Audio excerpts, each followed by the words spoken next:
ನಮಸ್ತೆ. ಅಗ್ನಿಶಾಮಕಗಳ ಬಳಕೆಯ ಕುರಿತಾದ ಈ ತರಗತಿಗೆ ಸ್ವಾಗತ. ಬೆಂಕಿ ಮತ್ತು ಅಗ್ನಿಶಾಮಕಗಳನ್ನು ಬಳಸುವ ಬಗ್ಗೆ ಸರಿಯಾದ ಜ್ಞಾನವನ್ನ ಹೊಂದಿರುವುದು ಮುಖ್ಯ. ಈಗ ತರಗತಿಯನ್ನ ಪ್ರಾರಂಭಿಸೋಣ. ಈಗ ನಾವು ಈ ತರಗತಿಯ ಉದ್ದೇಶಗಳನ್ನು ನೋಡೋಣ. ಈ ತರಗತಿಯು ಪೂರ್ಣಗೊಳ್ಳುವ ವೇಳೆಗೆ ನೀವು ಈ ಕೆಳಗಿನವುಗಳನ್ನು ನಿರ್ವಹಿಸಲು ಸಮರ್ಥರಿರುತ್ತೀರಿ: ಬೆಂಕಿ ಮತ್ತು ಅಗ್ನಿಶಾಮಕಗಳನ್ನು ವಿವರಿಸುವುದು, ಬೆಂಕಿ ಮತ್ತು ಅಗ್ನಿಶಾಮಕಗಳ ವಿಧಗಳನ್ನು ಗುರುತಿಸುವುದು, ಅಗ್ನಿಶಾಮಕಗಳನ್ನು ಬಳಸುವ ವಿಧಾನವನ್ನು ತಿಳಿಸುವುದು. ಮೊದಲಿಗೆ ಬೆಂಕಿಯ ಬಗ್ಗೆ ತಿಳಿದುಕೊಳ್ಳೋಣ. ದಹನಕಾರಿ ವಸ್ತುವಿನ ಸುಡುವಿಕೆಯು ಬೆಂಕಿಯಾಗಿದೆ.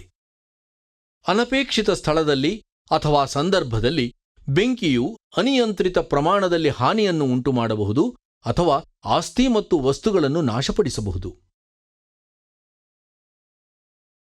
ಬೆಂಕಿಯು ಜನರನ್ನು ಘಾತಗೊಳಿಸುತ್ತದೆ ಮತ್ತು ಕೆಲವೊಮ್ಮೆ ಜೀವಹಾನಿಯನ್ನು ಉಂಟುಮಾಡುತ್ತದೆ. ಆದ್ದರಿಂದ ಬೆಂಕಿಯನ್ನು ತಡೆಯುವ ಎಲ್ಲ ಪ್ರಯತ್ನಗಳನ್ನು ಮಾಡಬೇಕು. ಈ ಕೆಳಗಿನ 3 ಅಂಶಗಳಲ್ಲಿ ಯಾವುದಾದರೂ ಒಂದನ್ನು ತೊಡೆದುಹಾಕುವ ಮೂಲಕ ಬೆಂಕಿಯನ್ನು ನಿಲ್ಲಿಸಬಹುದು. ಅವುಗಳೆಂದರೆ ಇಂಧನ, ಶಾಖ ಮತ್ತು ಆಮ್ಲಜನಕ. ಬೆಂಕಿಯು ಸುಡುವುದನ್ನು ಮುಂದುವರಿಸಲು ಈ ಅಂಶಗಳು ಸಂಯೋಜಿತವಾಗಿ ಇರಬೇಕು. ಇವುಗಳಲ್ಲಿ ಪ್ರತಿಯೊಂದನ್ನು ಸಂಕ್ಷಿಪ್ತವಾಗಿ ನೋಡೋಣ. ಇಂಧನ ದ್ರವ, ಘನ ಅಥವಾ ಅನಿಲ ರೂಪದ ಯಾವುದೇ ವಸ್ತುವಿಗೆ ಸಾಕಷ್ಟು ಆಮ್ಲಜನಕ ಮತ್ತು ಶಾಖವನ್ನು ನೀಡಿದರೆ ಅದು ಸುಡುತ್ತದೆ. ಶಾಖ ಇಂಧನವು flash and fire point temperature ಅನ್ನು ತಲುಪಿದಾಗ ಬೆಂಕಿಯನ್ನು ಹೊತ್ತಿಸುತ್ತದೆ.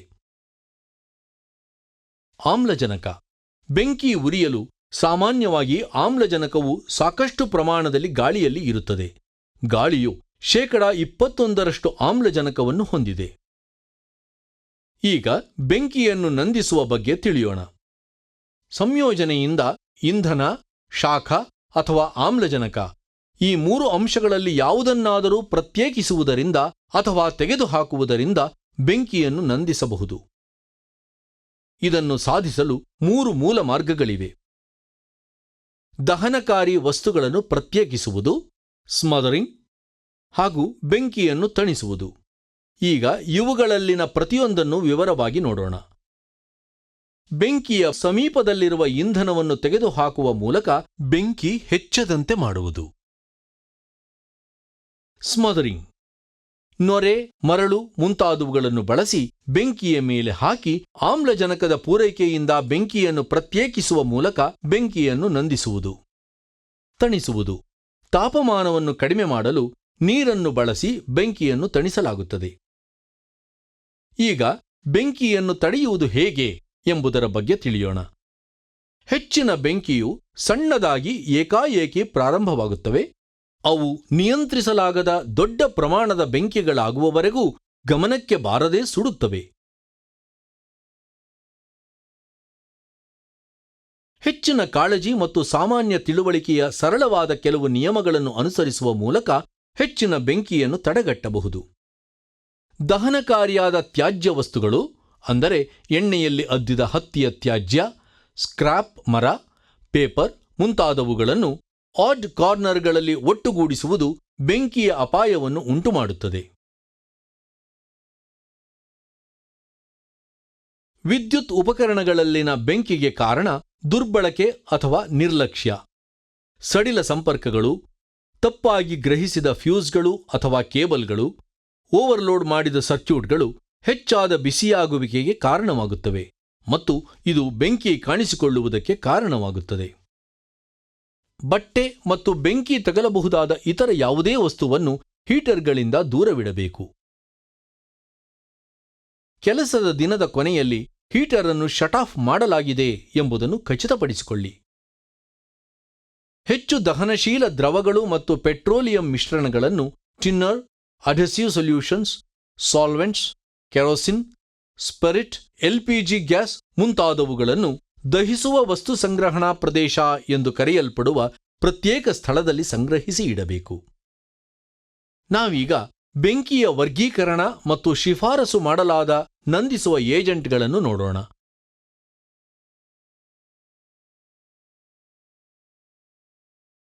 ಇಂಧನದ ಸ್ವರೂಪವನ್ನು ಆಧರಿಸಿ ಬೆಂಕಿಯನ್ನು ಮುಖ್ಯವಾಗಿ ಎ, ಬಿ, ಸಿ ಮತ್ತು ಡಿ ಎಂದು 4 ವಿಧವಾಗಿ ವರ್ಗೀಕರಿಸಲಾಗಿದೆ ಹಾಗೂ ವಿದ್ಯುತ್ ಮತ್ತು ಅಡುಗೆ ಮನೆಯ ಅಪಾಯಗಳಿಗೆ ಸಂಬಂಧಿಸಿದ ಬೆಂಕಿಯನ್ನು ಕ್ರಮವಾಗಿ ವರ್ಗ ಇ ಮತ್ತು ವರ್ಗ ಎಫ್ ಎಂದು ವರ್ಗೀಕರಿಸಲಾಗಿದೆ.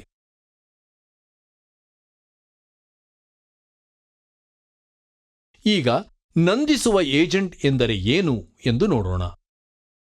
ಏಜೆಂಟ್ ಎನ್ನುವುದು ಬೆಂಕಿಯನ್ನು ನಂದಿಸಲು ಬಳಸುವ ಸಾಮಗ್ರಿ ಅಥವಾ ವಸ್ತು ಆಗಿದೆ ಮತ್ತು ಸಾಮಾನ್ಯವಾಗಿ, ಅಂದರೆ ಯಾವಾಗಲೂ ಅಲ್ಲ, ಅಗ್ನಿಶಾಮಕದಲ್ಲಿದ್ದು ಬೆಂಕಿಗೆ ಸಿಂಪಡಿಸುವ ಕಾರ್ಯವಿಧಾನವನ್ನು ಹೊಂದಿರುತ್ತದೆ.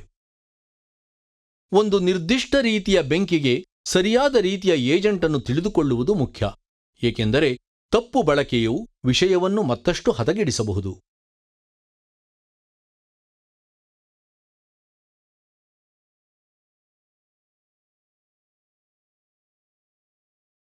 ಈಗ ಅಗ್ನಿಶಾಮಕಗಳು ಯಾವುವು ಎಂದು ನೋಡೋಣ. ಅಗ್ನಿಶಾಮಕವು ಒಂದು ಸಕ್ರಿಯ ಅಗ್ನಿಯ ಸುರಕ್ಷಾ ಸಾಧನವಾಗಿದ್ದು, ಆಗಾಗ್ಗೆ ತುರ್ತು ಸಂದರ್ಭಗಳಲ್ಲಿ ಸಣ್ಣ ಬೆಂಕಿಯನ್ನು ನಂದಿಸಲು ಅಥವಾ ನಿಯಂತ್ರಿಸಲು ಬಳಸಲಾಗುತ್ತದೆ.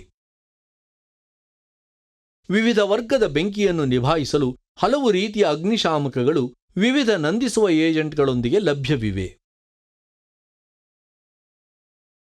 ಈಗ ನಾವು ಅಗ್ನಿಶಾಮಕಗಳ ವಿಧಗಳನ್ನು ನೋಡೋಣ. ಮುಖ್ಯವಾಗಿ 5 ರೀತಿಯ ಅಗ್ನಿಶಾಮಕಗಳಿವೆ.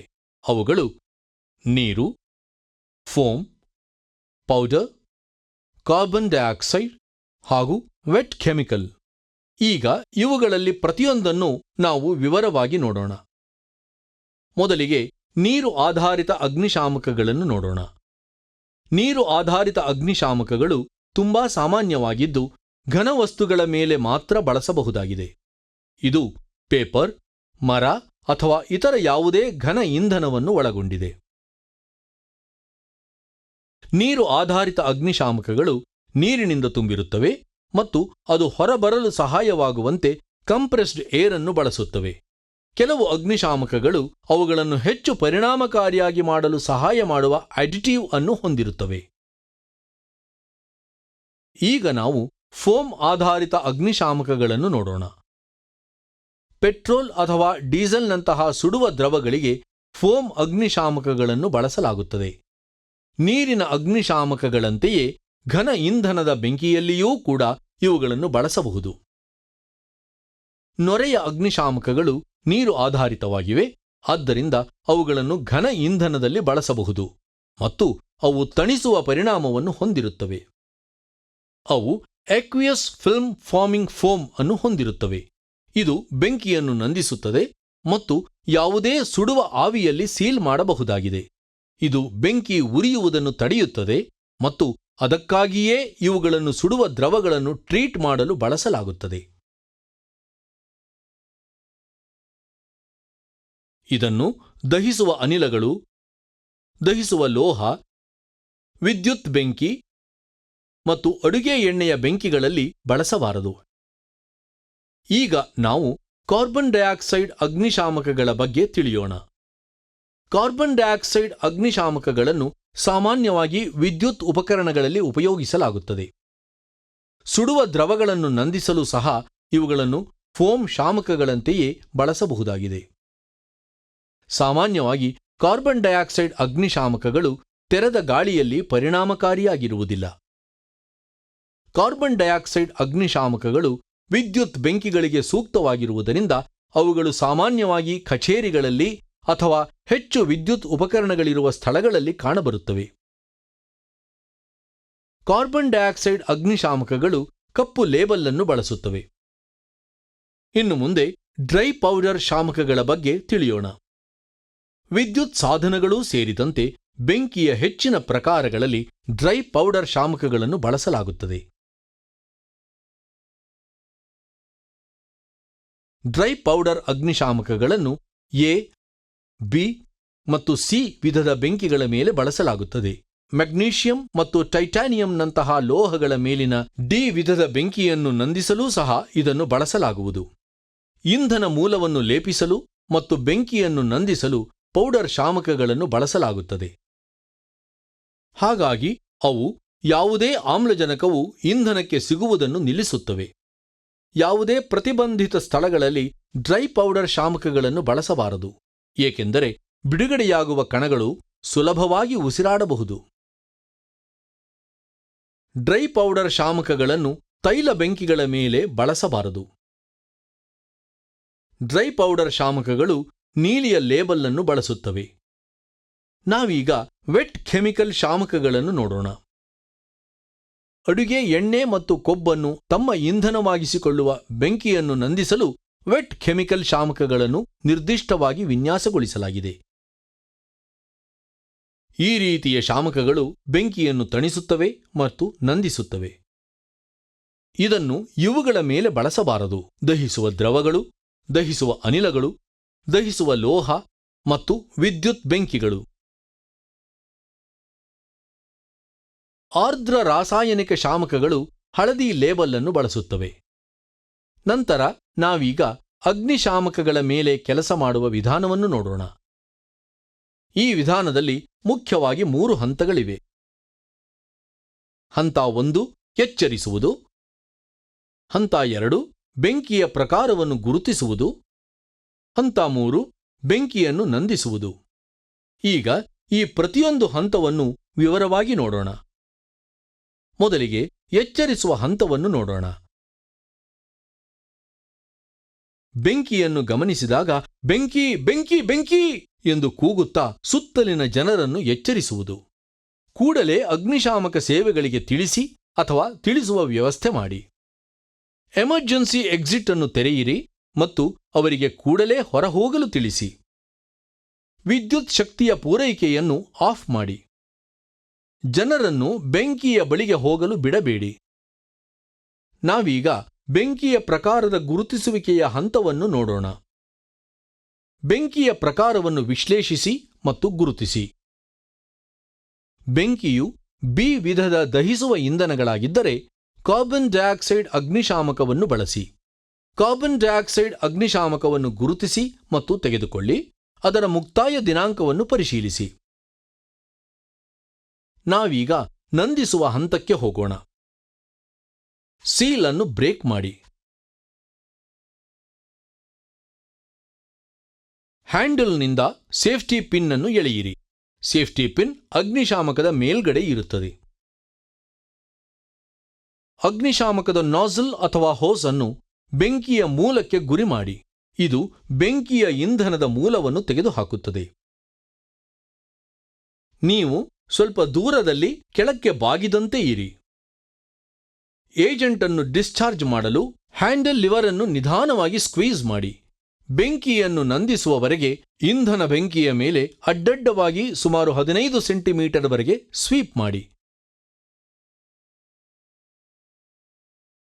ಅಗ್ನಿಶಾಮಕಗಳನ್ನು ಬಳಸುವಾಗ ಕೆಲವೊಂದು ಮುನ್ನೆಚ್ಚರಿಕೆಗಳನ್ನು ತೆಗೆದುಕೊಳ್ಳಬೇಕಾಗುತ್ತದೆ. ಈ ಮುನ್ನೆಚ್ಚರಿಕೆಗಳನ್ನು ನೋಡೋಣ. ಬೆಂಕಿಯನ್ನು ನಂದಿಸುವಾಗ ಬೆಂಕಿಯ ಜ್ವಾಲೆ ಏಳಬಹುದು. ತಕ್ಷಣವೇ ಅದನ್ನು ನಿಲ್ಲಿಸುವವರೆಗೆ ಭಯಪಡಬೇಡಿ. ಅಗ್ನಿಶಾಮಕವನ್ನು ಬಳಸಿದ ನಂತರದಲ್ಲಿ ಬೆಂಕಿಯು ಸರಿಯಾಗಿ ಪ್ರತಿಕ್ರಿಯಿಸದಿದ್ದಲ್ಲಿ ಬೆಂಕಿಯ ಸ್ಥಳದಿಂದ ದೂರ ಸರಿಯಿರಿ. ಬೆಂಕಿಯು ವಿಷಕಾರಿ ಹೊಗೆಯನ್ನು ಹೊರಹಾಕುತ್ತಿದ್ದರೆ ಬೆಂಕಿಯನ್ನು ನಂದಿಸುವ ಪ್ರಯತ್ನ ಮಾಡಬೇಡಿ. ಅದನ್ನು ವೃತ್ತಿಪರರಿಗೆ ಬಿಡಿ. ನಾವು ಕಲಿತ ಅಂಶಗಳನ್ನು ಪುನರವಲೋಕನ ಮಾಡೋಣ. ನಾವು ಬೆಂಕಿ ಮತ್ತು ಅಗ್ನಿಶಾಮಕಗಳನ್ನು ವಿವರಿಸುವುದನ್ನು ಕಲಿತೆವು. ಬೆಂಕಿಯ ಮತ್ತು ಅಗ್ನಿಶಾಮಕಗಳ ವಿಧಗಳನ್ನು ಗುರುತಿಸಿದೆವು. ಅಗ್ನಿಶಾಮಕಗಳನ್ನು ಬಳಸುವ ವಿಧಾನಗಳನ್ನು ತಿಳಿಸುವುದನ್ನು ಕಲಿತೆವು. ಇಲ್ಲಿಯವರೆಗೆ ಅಗ್ನಿಶಾಮಕಗಳ ಬಳಕೆಯ ಬಗ್ಗೆ ಕಲಿತೆವು. ನೀವು ಎಲ್ಲ ಪರಿಕಲ್ಪನೆಗಳನ್ನ ಅರ್ಥ ಮಾಡಿಕೊಂಡಿರುವಿರಿ ಎಂದು ಭಾವಿಸುತ್ತೇವೆ. ಮುಂದಿನ ತರಗತಿಯಲ್ಲಿ ಭೇಟಿಯಾಗೋಣ.